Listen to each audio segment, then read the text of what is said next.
د پاکستان هیواد د مشرانو جرګې غړی عثمان کاکړ چې نن وینا د پاکستان مشرانو جرګې ته کوله په خپلو خبرو کې ویل افغانان به له پاکستانه په زور نه ویستل کیږي. په سلامونه مهر کلی کوم دوستانو، خدای دې وکړي چې تاسو ټول جوړ او روغ اوسئ.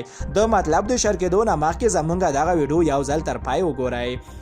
د پاکستان هیواد د مشرانو جرګې غړی عثمان کاکړ افغان کډوال به په زور له پاکستانه نه ایستل کیږي او خپل مخالفت یې څرګند کړی ده او دا چارې له افغان کډوالو سره زور زیاتی بللی ده.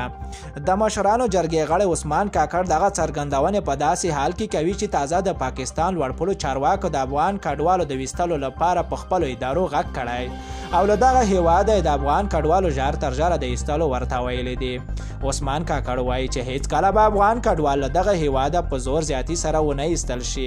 هغه وایي د په مشرۍ یو ځانګړې کمیټه جوړه کړې چې د دغه کمیټې ټول غړو د افغان کډوالو په زور ایستلو سره مخالفت څرګند کړی او د پاکستان د کډوالو ادارې ته خپل دلایل وړاندې کړي دي. کاکړ وایي چې دوی افغان کډوال په زور ویستلو د پریکړې په مخالفت کې د پاکستان کډوال ادارې له کمشنر سلیم خان سره خبرې کړې دي او د افغان کډوالو په زور د نه ویستلو غوښتنه یې ترې کړې ده.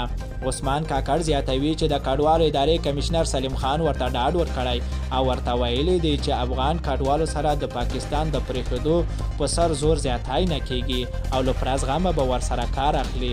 د پاکستان د کډوالو ادارې مشر سلیم خان ویلي دا مهال 21 لک افغانان کډوال په یاد هیواد کې مل دي. هغه وایي چې په پاکستان کې د افغان کډوال هره کورنۍ نږدې 2 غړي لري. 40 سلنه افغان کډوال په پاکستان کې زیږیدلي دي. همدارنګه هغه په دې اړه هم معلومات وړاندې کړل چې په دغه هیواد له 21 لک افغانان کډوالو څخه یوازې 1 میلیون او 400,000 تنه د پاکستان د کډوال ادارې سره ثبت شوي دي. دوستانو که چیرته مو همدغه ویډیو خوښه شوی نو لایک او شیر کړئ. که غواړئ له دقیقو خبرو څخه ځانونه خبر کړئ نو د لمر پریس چینل حتما در سره سبسکرایب کړئ. نور مو دوستانو په پاک رب سپارم. الله مو مل شه، خو وخت درته غواړم.